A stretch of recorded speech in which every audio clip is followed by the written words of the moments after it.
Graças e paz, povo de Deus, sou o pastor Vilmar Nunes. Estamos aqui para darmos início a mais uma análise, mais uma meditação, de mais uma mensagem que o Senhor nos concedeu, que o Senhor nos revelou por intermédio da sua palavra, lá em nossas reuniões da Assembleia de Deus Ministério, confiando na palavra.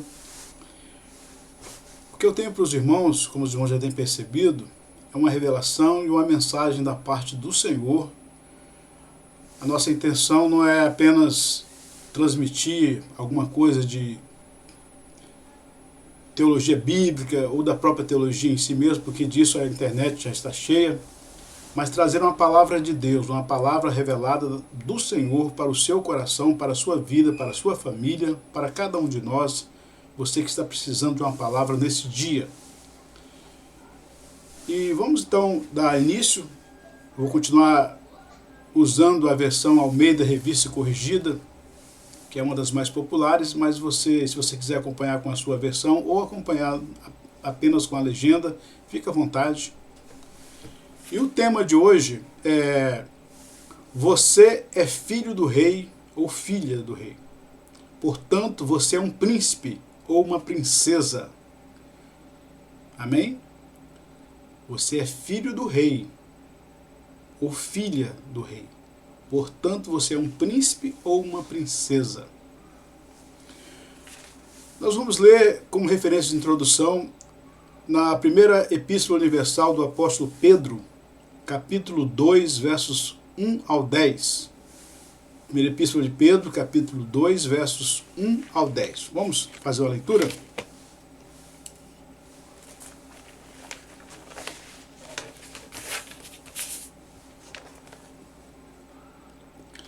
Deixando, pois, toda malícia e todo engano, e fingimentos e invejas e todas as murmurações, desejai afetuosamente, como meninos novamente nascidos, o leite racional, não falsificado, para que por ele vades crescendo, se é que já provaste que o Senhor é benigno.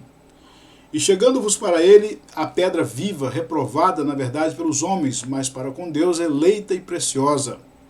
Vós também, como pedras vivas, sois edificados casa espiritual e sacerdócio santo, para oferecer de sacrifícios espirituais agradáveis a Deus por Jesus Cristo. Pelo que também na Escritura se contém: eis que põe em Sião a pedra principal da esquina, eleita e preciosa, e quem nela crer não será confundido. E assim para vós, os que credes, é preciosa. Mas para os rebeldes, a pedra que os edificadores reprovaram, essa foi a principal da esquina.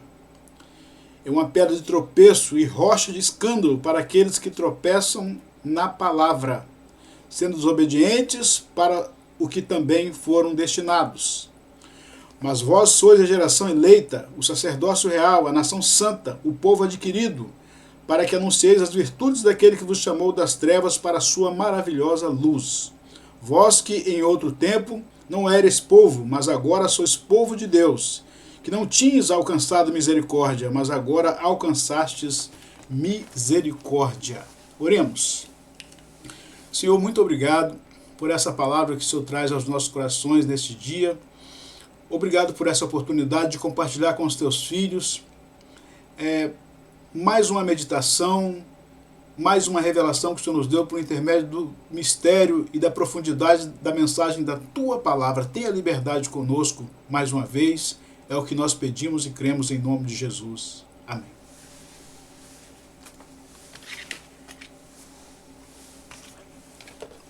Então vamos lá.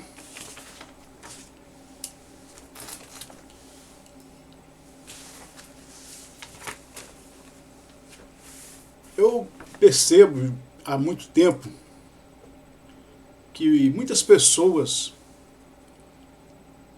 desde a infância, devido à condição social, devido à sua situação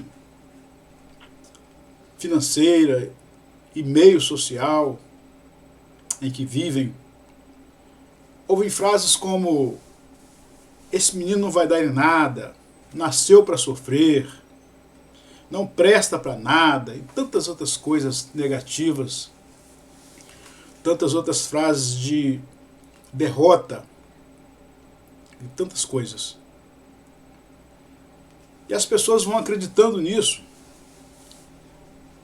Essas maldições que lançam sobre elas, às vezes dos próprios familiares, às vezes da própria mãe, do pai, dos irmãos, dos amigos. Ah, você é um inútil, você não presta para nada, você é um Zé Ninguém, você não vai chegar a lugar algum. E elas absorvem isso e começam a acreditar nisso e têm uma vida totalmente, passam a viver uma vida totalmente sem sentido, sem perspectivas, frustradas, decepcionadas, e algumas até com pensamentos suicidas. Mas tudo isso muda, sabe quando? Quando o rei resolve te adotar. Quem é esse rei? É o Rei Jesus. E nós percebemos isso, para começar, por exemplo, no Evangelho de João, além da mensagem de introdução que nós já lemos, da passagem bíblica de introdução que nós já lemos. Vamos lá no Evangelho de João.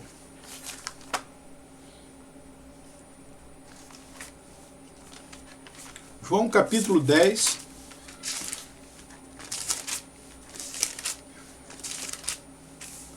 Um capítulo bem conhecido do Evangelho de João, capítulo 10, versículos 15 a 17, diz assim: Jesus dizendo: assim como o Pai me conhece a mim, também eu conheço o Pai, e dou a minha vida pelas ovelhas. Ainda tenho outras ovelhas que não são deste aprisco, também me convém agregar estas, e elas ouvirão a minha voz. E haverá um rebanho e um pastor. Olha que maravilha.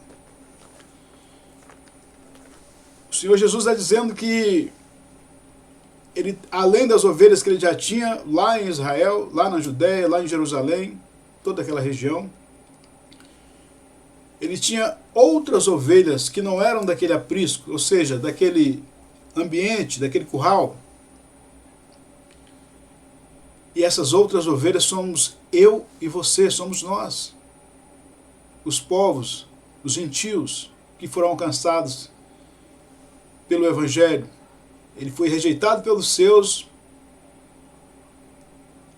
mas nós fomos alcançados diante da rejeição de boa parte do povo judeu. Como diz o apóstolo João no início do seu Evangelho, veio para o que eram seus e os seus o rejeitaram. Nós percebemos isso, por exemplo, no comecinho do Evangelho de João, no prólogo, no capítulo 1, versos 11 e 12. Veio para o que era seu, e os seus não o receberam. Mas a todos quantos o receberam, deu-lhes o poder de serem feitos filhos de Deus, aos que creem no seu nome. Que maravilha, né? Então nós fomos alcançados. Se você ainda não foi alcançado, Ele quer te alcançar por meio do seu amor, da sua graça, que é o favor imerecido, por meio da sua bondade. E Jesus é personificação do amor de Deus para com todos os homens, para com a humanidade que estava caída. Então tudo muda quando Ele resolve marcar um encontro conosco, como Ele marcou comigo e marcou com tantas outras milhares de pessoas, milhões de pessoas. Ele quer marcar um encontro também com você para mudar a sua história definitivamente. De um passado de sofrimento, em um presente de realizações, vitórias e um futuro e uma eternidade com Ele nos céus, para sempre. Nos novos céus, na nova terra. Ele é o Rei. Vamos continuar aqui. Quando as Escrituras dizem que somos, no caso nós, a igreja, sacerdotes reais, está dizendo no significado original que somos dignos do rei. No caso aqui de real, de realeza, significa dignos do rei. Não por mérito próprio, é claro, mas pela graça que nós fomos alcançados. Pela graça nós somos salvos mediante a fé. A graça é simplesmente o favor imerecido de Deus pela humanidade caída, por mim e por você. O Rei dos Reis é Jesus. Vamos ver o que João, o mesmo apóstolo João fala lá em Apocalipse, que ele também escreveu quando estava isolado em Patmos, capítulo 19,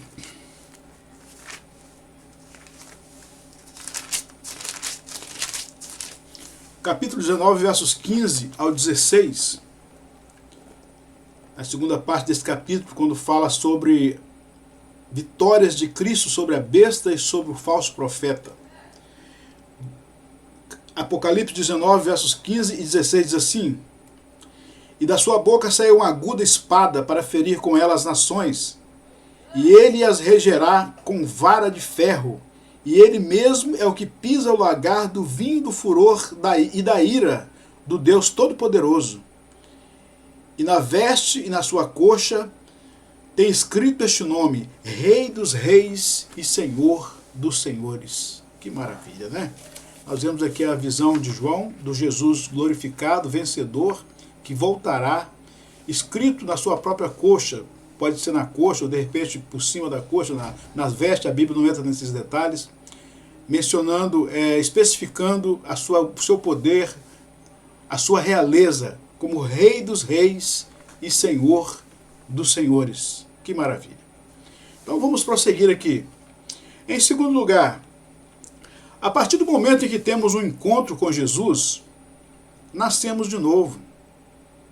Mas não é um nascimento como, a princípio, Nicodemos achou que seria em sua ignorância, mesmo sendo um doutor da lei, quando teve um encontro com Jesus lá no capítulo 3 do mesmo Evangelho de João, pensando que talvez teria que voltar para o ventre da mãe para nascer. Não, não é nascimento nem da carne, nem sangue, nem do ventre físico ou natural de uma mãe. Não, é o nascimento da água e do Espírito. O que significa isso? A água como símbolo da lavagem, da pureza, da purificação pela palavra, um símbolo da palavra.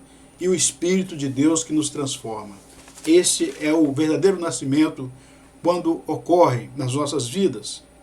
Então, o passado de dor e sofrimento é superado quando ocorre isso. E passamos a viver novas experiências com Deus. Então, quando alguém verdadeiramente se converte ao Senhor, qual é o significado de conversão? Mudar de direção. No sentido espiritual também. Conversão no sentido espiritual também é isso. Não é só quando alguém vai tirar uma carta de habilitação. Mas no sentido espiritual tem o mesmo significado. Mudar de direção. A conversão. Sua vida precisa mudar. E quando há uma conversão verdadeira, muda-se de fato. A mente muda. A mente é transformada. O coração é transformado. Pensamentos novos surgem. Todo ressentimento é esquecido, porque ressentimento significa voltar a sentir, ressentir as dores, as angústias, quando lembramos de sofrimentos passados. Então tudo muda, tudo transforma. Você pode até continuar se lembrando, mas não haverá mais dor, nem frustração, e nem, muito menos sofrimento. Então, quando nos convertemos ao Senhor, passamos a viver em novidade de vida. E com novas experiências novas todos os dias com Deus. Uma evolução e não uma regressão, quando há uma verdadeira conversão. Isso está em 2 Coríntios, capítulo 5, versículo 17, muito conhecido dos evangelhos, dos irmãos, talvez não daqueles que não têm muito entendimento com a Bíblia, que diz que aquele que está em Cristo, nova criatura é. As coisas velhas se passaram, se foram, eis que tudo se fez novo. E tudo muda realmente quando há uma conversão verdadeira. Quando encontramos, quando temos um encontro com o Senhor. Então vamos continuar aqui. Terceiro lugar. Como príncipes, somos embaixadores de um reino que já existe dentro de nós e que um dia será pleno na volta do Rei Jesus para reinar. Certa vez eu estava assistindo uma entrevista com um teólogo, doutor, e não entendi muito bem a colocação dele quando o entrevistador fala para ele sobre a questão do reino, o reino que eu digo, o reino de Deus. E ele disse algo como, por exemplo, o pessoal fala muito, os crentes, os evangélicos, os cristãos falam muito do reino. Cadê esse reino? Que Jesus é o rei, é o rei. Cadê? Onde está esse reino? Irmãos, quando o Senhor Jesus esteve nesta terra, ele não veio inaugurar um reino político, ou social, ou filosófico. Ele veio instaurar o reino de Deus nos corações das pessoas. Um reino espiritual. Óbvio que um dia ele vai retornar na sua segunda vinda para instaurar o reino total, pleno, político, social e espiritual no milênio. Eu que sou da corrente pré-milenista, eu creio nisso, respeitando as outras demais correntes, que nós não temos tempo agora para estar comentando. E com todo respeito a esse doutor que disse isso, ele pode ter todo o conhecimento científico, ou teológico, ou bíblico, ou línguas originais e tudo mais, mas faltou discernimento e conhecimento e entendimento espiritual. Porque as coisas espirituais se discernem espiritualmente. Pode ser que de repente ele já até mesmo tenha sido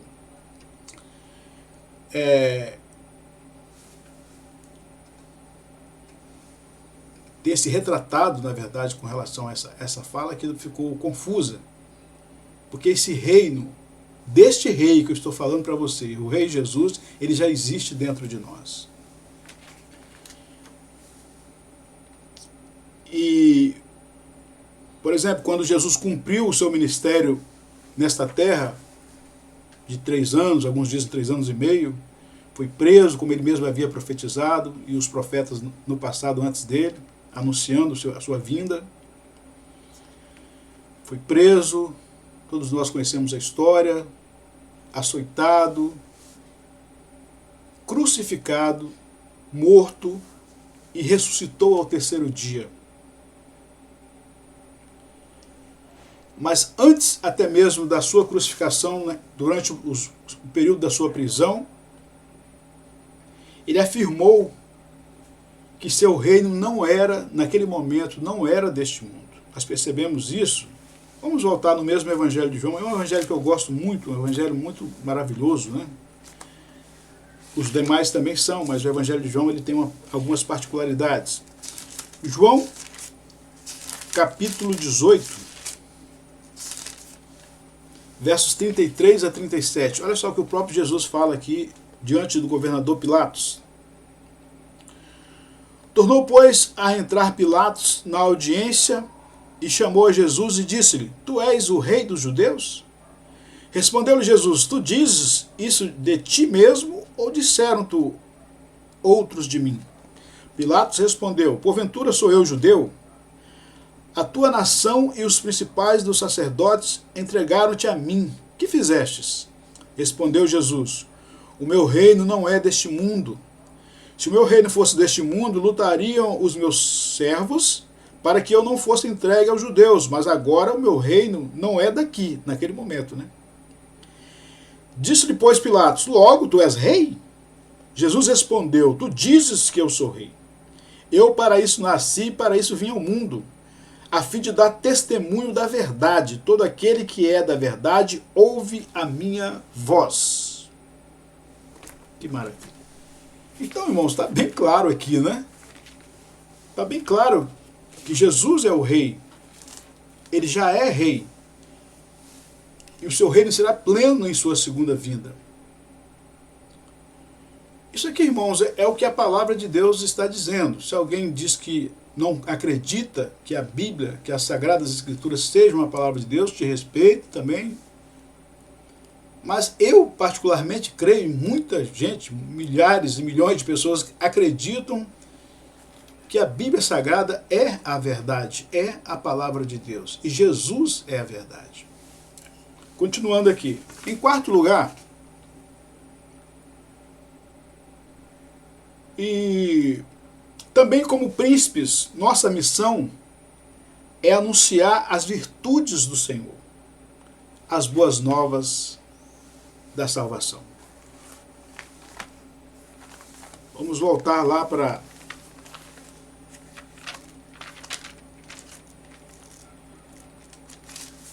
Vamos voltar para 1 Pedro.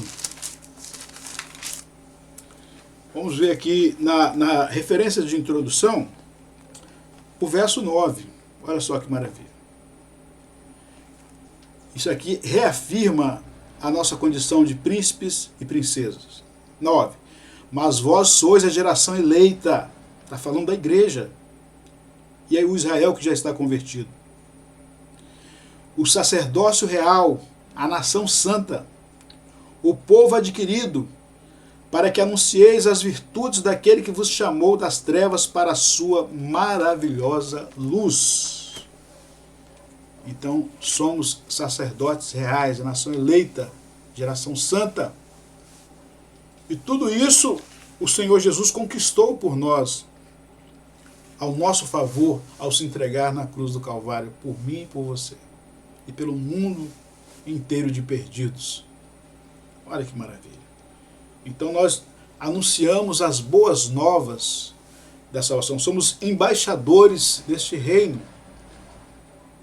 Como no mundo secular, a política secular, existem os embaixadores, existem os consulados, as embaixadas. Nós, como servos de Deus, somos embaixadores do reino, anunciamos as boas novas que são o Evangelho da salvação. Sabemos que ainda existem alguns reis na terra, no mundo, de países, de ilhas pequenas, em vários continentes. O grande rei Charles I da Grã-Bretanha, do Reino Unido, com muita honra, muito prestígio, muito poder, muita fama. Mas existe um rei que está acima de qualquer rei terreno, para o qual todos um dia dobrarão o joelho. Todos, seres físicos, humanos e seres espirituais, e terão que confessar que Jesus Cristo é o Senhor, para a honra e glória de Deus Pai. Então Ele é o Rei, Ele é o verdadeiro Rei, é o meu Rei, pode ser o teu Rei também, se ainda não for, se não tiver sido. Então, vejamos aqui,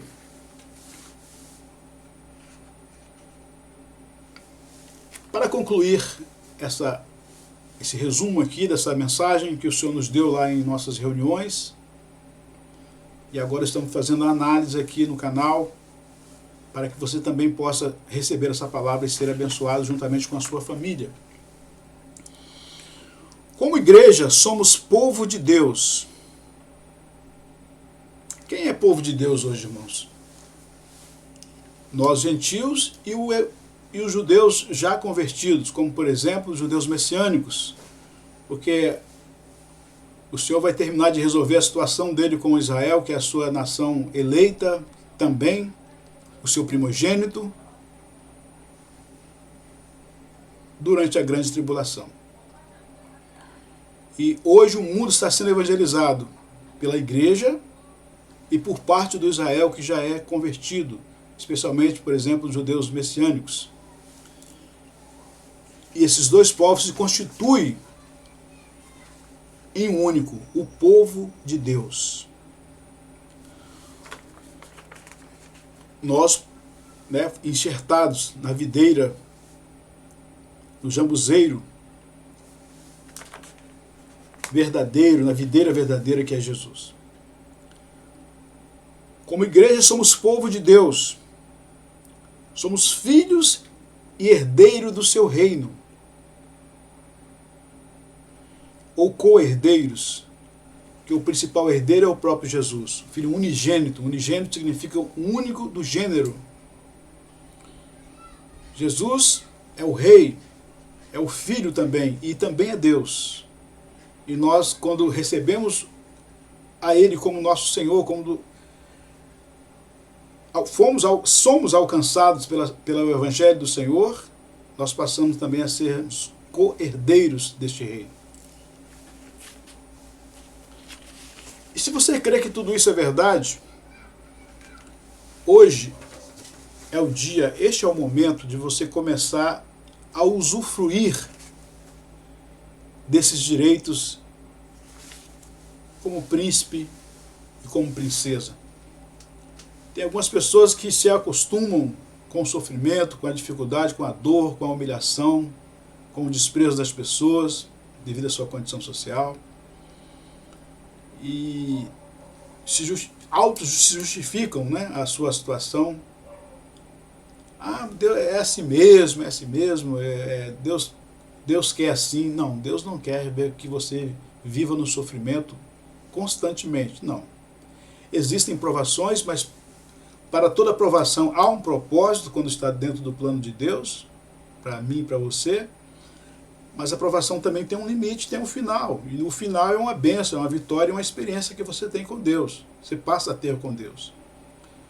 Mas esse sofrimento que não acaba a vida toda, padecendo enfermidades, dores, sofrimentos, não. Você é um príncipe e você é uma princesa de Deus, do grande rei Jesus Cristo. Então reivindique hoje, neste momento, a sua saúde. Você que tem problemas graves de saúde, se você crê, você pode ser curado, pode ter a sua saúde restaurada, não descartando a ajuda profissional que é necessária na maioria das vezes, e às vezes para confirmar de que você realmente recebeu a sua cura, um laudo, um exame, um raio-x, uma tomografia, uma ultrassonografia, seja lá o que for. Mas creia que existem milagres ainda, que Jesus continua curando ainda. E alguém disse, mas por que não tem acontecido mais tantas curas hoje em dia? Porque está faltando fé, está faltando vida voltadas totalmente para Deus. Vidas verdadeiramente convertidas, buscando uma separação do mundo, uma santificação com Deus, se separando, porque santificação é isso, separação do pecado, separação do mundo. E é por isso que não tem ocorrido mais tantos milagres como aconteciam no passado. Pois existe muita liberdade, inclusive no meio cristão, no meio religioso, e pouco compromisso com Deus. Reivindique, você é um príncipe e você é uma princesa. Reivindique sua saúde. Paz. Paz não é apenas ausência de guerra. A paz que o Espírito Santo oferece não é apenas silêncio, um local silencioso, uma ilha distante, um apartamento fechado, uma casa totalmente fechada, lacrada. A paz para o seu espírito, somente Jesus é que pode oferecer. Quando você passa a ter em seu coração como habitação o Espírito Santo de Deus, aí você, mesmo diante de tantas tribulações, tantas lutas, tribulações, esse trânsito caótico, essa selva de pedra, talvez que você já está aí inserido, trabalhando ou morando, você consegue sentir paz, porque essa paz vem de Deus para você. Essa paz, ela é realizada mediante a morada do Espírito Santo em seu coração. Então você pode reivindicar também essa paz e prosperidade para a sua vida. As pessoas confundem muito prosperidade com riquezas financeiras, riquezas materiais. Tem a ver também com riqueza, mas prosperidade está muito além disso. A prosperidade bíblica, a prosperidade que o Senhor tem para te dar, para mim e para você.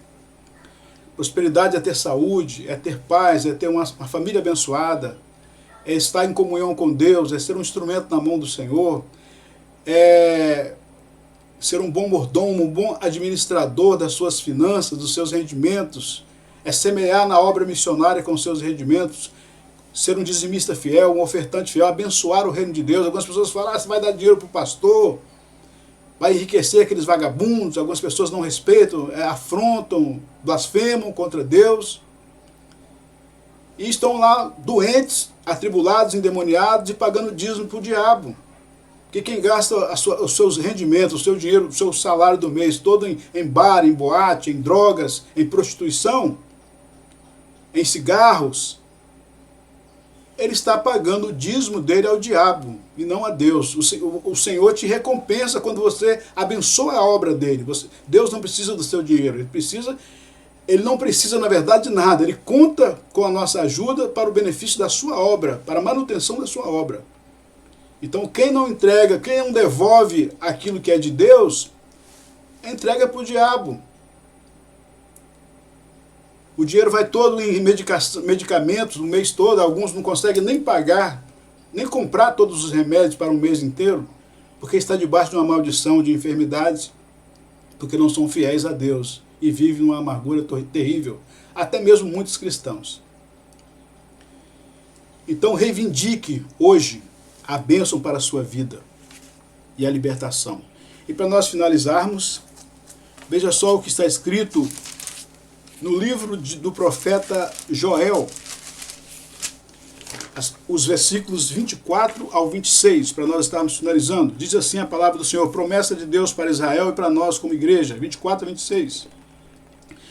E as eiras se encherão de trigo, e os lagares transbordarão de mosto e de óleo. Os lagares eram antigos tanques onde se pisavam as uvas para produzir o vinho. O mosto aqui é o vinho, e o óleo da oliveira. E restituí-vos-ei os anos que foram consumidos pelo gafanhoto, e a locusta, e o pulgão, e a oruga, o meu grande exército que enviei contra vós. Aqui chama, esses insetos aqui, ou este inseto, é símbolo do devorador, o demônio que entra na sua despensa, na sua saúde, nas suas finanças e corrói tudo. Há quem diga que locusta, pulgão e oruga é o desenvolvimento, aqui é a evolução do mesmo gafanhoto, desse mesmo inseto devorador. Há quem diga que são insetos diferentes, mas de qualquer forma é um símbolo da destruição e do consumo desenfreado e da miséria na sua vida, no seu lar, nas suas finanças. E o Senhor repreende isso. E comereis fartamente, e ficareis satisfeitos, e louvareis o nome do Senhor, vosso Deus, que procedeu para convosco maravilhosamente, e o meu povo não será mais envergonhado. Chega de vergonha, chega de desprezo, chega de indiferença de homens malignos, de pessoas atribuladas contra você e contra a sua casa, contra a sua família. Receba a bênção do Senhor em nome de Jesus. Amém, meu irmão, minha irmã, meu príncipe, minha princesa. Eu não estou aqui massageando ou tentando massagear o seu ego. Eu estou falando que você tem valor para Deus, que você é valoroso, que você é importante para Ele, mesmo que durante toda a sua vida você ouviu as pessoas falando para você que você não presta para nada, que você é um inútil. Você é útil. Você é a imagem e semelhança de Deus. Você é um príncipe, você é uma princesa. Amém, meus queridos? Então que você possa receber essa palavra e ser abençoado neste dia. Neste momento eu vou estar orando por você, orando pela sua família. Apresenta aí o seu pedido ao Senhor neste momento. Apresenta a sua casa, a luta que você está passando, as dificuldades que você tem enfrentado. Nós estaremos orando agora em nome de Jesus. Pai, nós te louvamos, nós te bendizemos pela tua palavra, por falar conosco mais uma vez, Senhor. Eu quero apresentar agora meu irmão e minha irmã, que estão comigo aqui até agora. Entra na casa dele agora com cura, com libertação, com paz, meu Deus. Esse lar que está com violência, vivendo dias de tormento, vai afastando todo o espírito da confusão, da ira, da discórdia, da violência, do descontrole, Senhor, do vício. Oh, meu Deus, em nome de Jesus, que haja respeito, que haja cura, que haja restauração, que haja amor nesses lares, nessas famílias. Esse irmão, essa irmã que está num leito de dor, desenganado pelo médico, mas o Senhor não desengana ninguém, leva a cura. Tu és o médico dos médicos. Visita esse hospital agora, público, particular, clínicas, hospitais psiquiátricos, clínicas de repouso. Visita, meu Pai, agora as prisões, as penitenciárias, visita os centros de triagens, visita neste momento esse irmão, essa irmã que está desempregado, está desesperado. Abre as portas, entra com a prosperidade, porque tu é a prata e teu é o ouro, meu Deus. Muda essa situação neste momento. Esse irmão que está passando por perseguições, talvez no ministério, talvez na vida espiritual, dá vitória, dá graça, dá forças para os teus filhos e as tuas filhas, e façam com que elas entendam o Espírito Santo, que eles são importantes para o Senhor, são importantes para nós, que são príncipes, são princesas, e que um reino nos aguarda, um reino eterno nos aguarda para a honra e glória do teu nome. Senhor, entra com a providência neste momento, curando, libertando e salvando meus irmãos e minhas irmãs. É o que eu peço, te agradecendo em nome de Jesus. Amém. Amém, amados? Vamos ficando por aqui. Nosso pequeno salão está localizado na região de Vila Velha, Espírito Santo, Brasil, especificamente na região 5, no bairro Barra Mares, Avenida Ouro Preto, número 528. Nossas reuniões ocorrem às terças-feiras, culto de ensino, quinta-feira o trabalho de libertação e cura e pregação da palavra, aos domingos consagração a partir das 8 horas, escola bíblica dominical até as 10, e à noite o grande culto da família, louvor e adoração. Você e sua família estão convidados, você que está mais próximo aqui da nossa região, você está convidado para estar conosco, para cultuar a Deus conosco, em nome de Jesus. Não se esqueça aí de se inscrever no canal, compartilhar, deixar um like, dar um joinha, nos ajude aí. A minha intenção não é financeira, a minha intenção é ser canal de bênção para a sua vida e levar o Evangelho até as pessoas que estão mais distantes. Fica na paz, Deus te abençoe, até.